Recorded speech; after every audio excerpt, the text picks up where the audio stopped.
Hi everybody, I'm finally out of my xiaoqu, wearing a mask like a good citizen.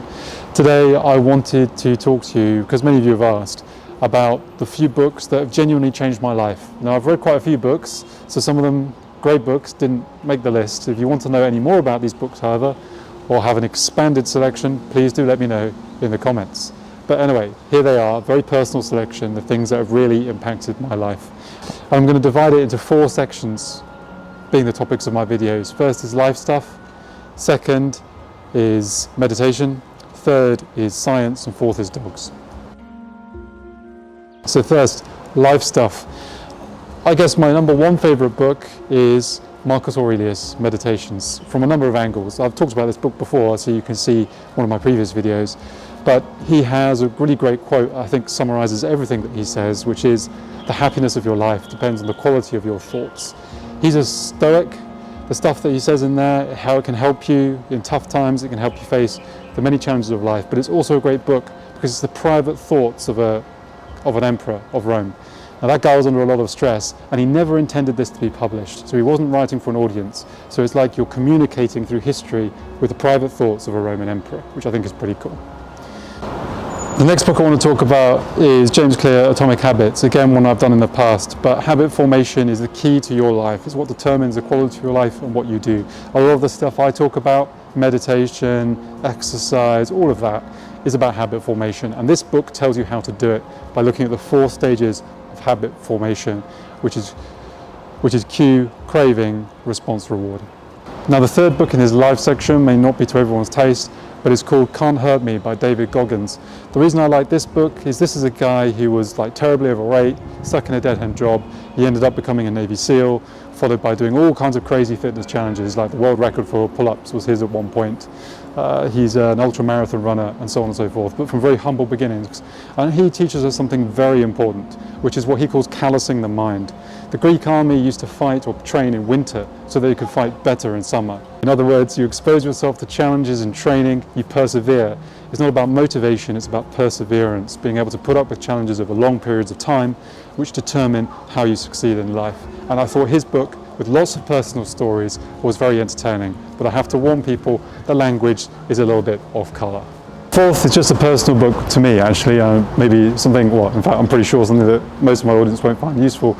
And it's actually this book, Teach Yourself Chinese, which is the first time I ever started learning Chinese. I'll tell the full story about how I came to China another time.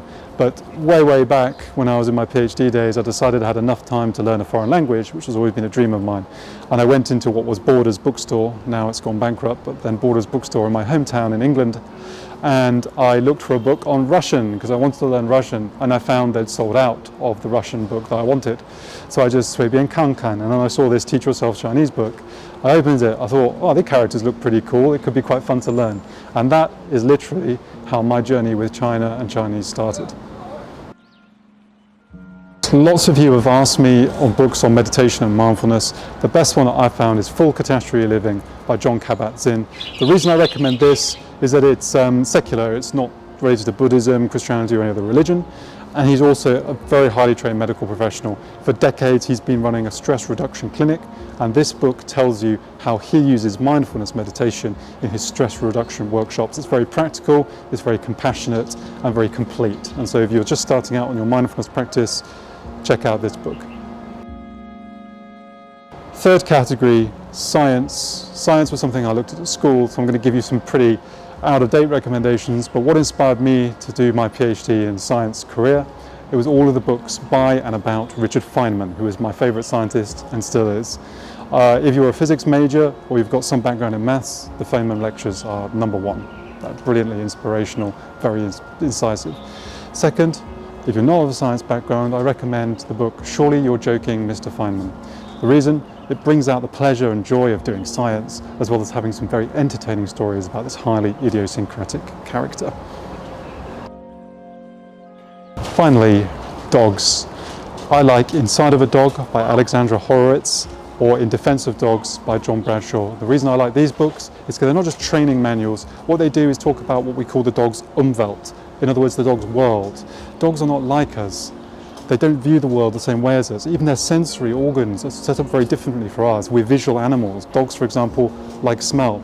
And these two books try and understand the world from a dog's point of view. And when you understand the dog's behavior, its physiology, which senses are the strongest, then you can understand why dogs behave the way they do and compassionately look after the dogs according to their needs, not just ours. So I hope you've enjoyed these book recommendations. If you've read any of them, let me know your comments below. If you want me to talk more about any of them, also let me know. In the meantime, I hope everybody's having a fantastic summer.